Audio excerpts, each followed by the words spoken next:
Hey friends, welcome back to another video, and I want you to consider this video as like a part 2 to the iPad versus macOS rant video that I made a couple of weeks ago. And in fact, some of the things in this video might seem like I contradict some of the things I said in that video. So Apple's Worldwide Developers Conference 2024 keynote was broadcast across multiple platforms last Monday, that's the 10th of June. And in this always very slick presentation, Apple focused heavily on AI and showed off its OS updates across the ecosystem, including iPadOS.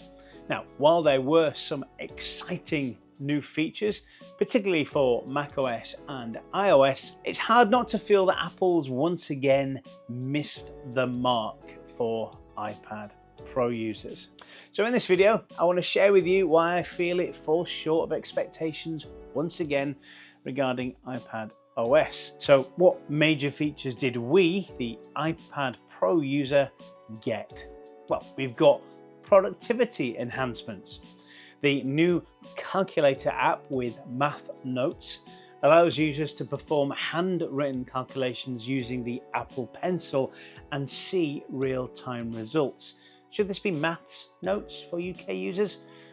It doesn't roll off the tongue as easily, does it? Now, as good as this is, and you really should watch the keynote to see what I mean, the introduction of a calculator app feels like a token gesture rather than a substantial productivity boost for iPad Pro users. I would imagine the kind of professionals who need more tools of a more mathematical bent would prefer something that integrates better into their workflows already, such as advanced spreadsheets and financial modeling applications, which remain absent in iPadOS 18. We got customization and user interface improvements. iPadOS 18 borrows considerably from iOS 18 and introduces a fully customizable home screen, an enhanced control center with multiple pages, and a new dark mode option. Users will be able to arrange widgets and icons freely,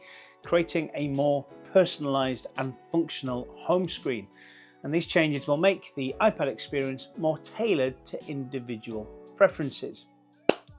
But they don't significantly enhance the device's professional capabilities.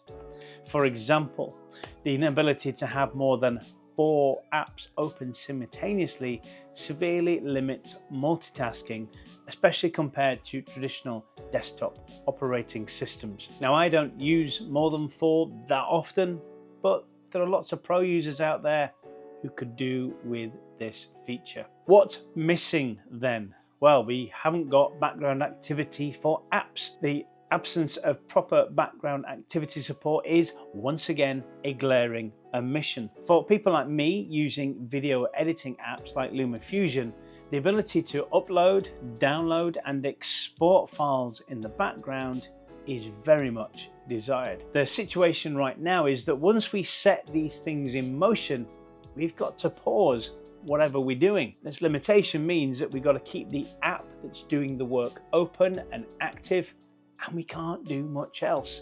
That really does disrupt workflow and makes multitasking difficult. This is achievable with Stage Manager to a degree, as you can drag whatever you want to the same 4 group of apps and all 4 will remain active. However, you've got to ensure that you don't add too many, as this will force the earliest window you opened into the background. And if that's your video editing app that's exporting, well, that'll pause what it's doing and you lose whatever you were working on. Now, this is a basic feature available on desktop and even some mobile platforms, and that highlights a significant gap in iPadOS's functionality. We didn't get any improved file management. The file management system in iPadOS remains rudimentary. Despite welcome advancements in recent years, it has got better. But for example, users have still got to navigate to the Files app to search for documents rather than allowing apps to perform these searches directly. There's also no reliable way to estimate file transfer times, which is crucial for users like me handling large files. In some circumstances, you'll get a helpful progress bar. In others, you won't. For instance, as a video editor transferring gigabytes of footage, I'd welcome reasonably accurate time estimates to manage my workflow efficiently. Apple's reluctance to enhance this fundamental yet critical aspect of the OS is really unhelpful. There are 4 lights, or 4 apps. The Star Trek geeks among you may appreciate this obscure reference. So I've already had a little whinge about the multitasking capabilities and only allowing those 4 apps to remain open. That restriction becomes even more pronounced when the iPad is connected to an external monitor. Professional users, particularly those that work in fields like graphic design, video editing, and programming, need the flexibility to open more apps to streamline their workflow. Now, I received a lot of comments from programmers from that previous video I made about macOS versus iPadOS, telling me that that's a massive turnoff from them using the iPad. The inability forces many to revert to traditional laptops or desktops, undermining the iPad Pro's potential as a real professional tool. Now, as I've said previously, I've learned to live with this limitation and I don't find it too much of a hassle. But there have been the odd occasion where I would have found it useful. And talking of external monitor support, it would have been nice to have seen some enhanced support for external monitors in that utilizing the full resolution and aspect ratio of the monitor that you're using could take full advantage of the additional screen real estate without any loss in quality. Additionally, facilitating better seamless drag and drop interactions between the iPad screen and the external display would help with multitasking efficiency. This would all help to mimic the fluid experience of using a traditional desktop setup. And finally, formatting of external drives. Why can't we format an external drive or SD card with an iPad Pro?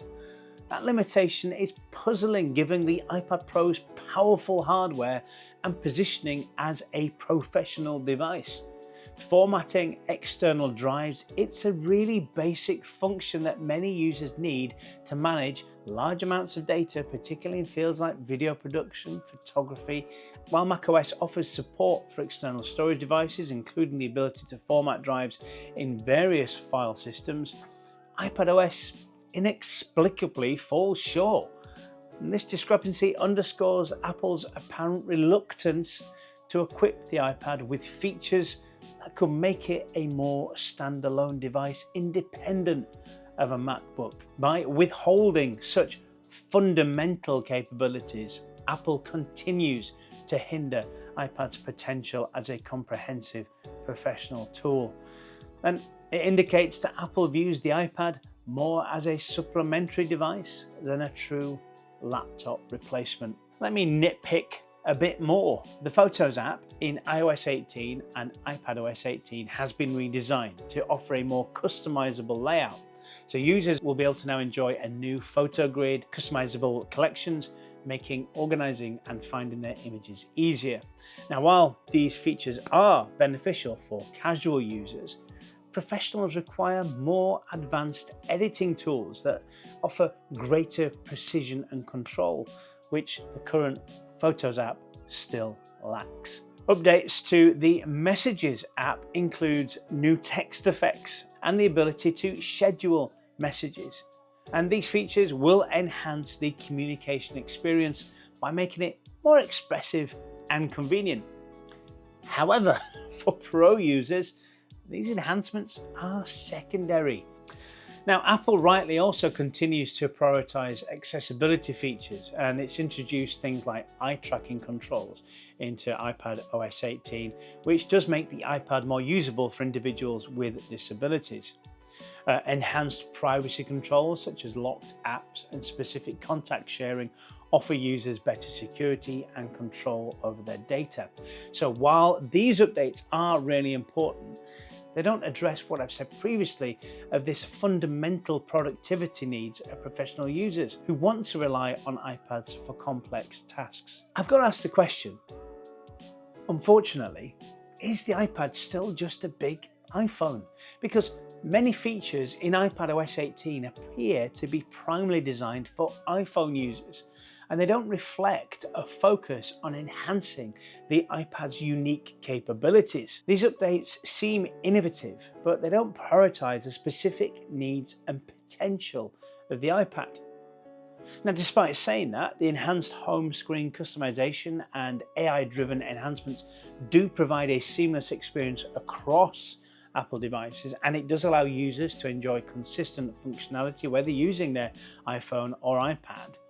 However, this synergy also means that iPadOS continues to inherit limitations from iOS, particularly in areas where professional users require more pro features. Apple did announce several updates to its developer tools, including new coding features in Xcode. Now, I know very little about coding and what these updates mean for those who do. These updates seem to foster a more integrated and cohesive ecosystem. While this all sounds beneficial, again, thinking about those comments that those programmers have made to me, they don't directly address the specific needs of those who require advanced development tools and capabilities on their iPads. What are we to make of all this? Well, despite the promising new features in iPadOS 18, Apple has once again, for whatever reason, overlooked just simple updates to the iPad that pro users have been asking for. It's evidently clear that Apple views the iPad as a companion device to the MacBook, notably the MacBook Air, and it doesn't want to cannibalize its precious laptop sales. And this perspective was made more evident when, in the keynote, Apple showcased the capability for the iPhone display to be mirrored on a Mac, allowing users to operate their iPhone via the Mac as if the iPhone were open. This functionality highlights a glaring omission. Why can't we have similar mirroring on the iPad? Or even a more straightforward use case. Why can't the iPad mirror the iPhone when taking a video or picture? You can do this on the Apple Watch, for goodness sake, so it can't be a hardware capacity issue. Using the iPad as a monitor while recording on the iPhone would be incredibly useful to me, but this option is inexplicably unavailable.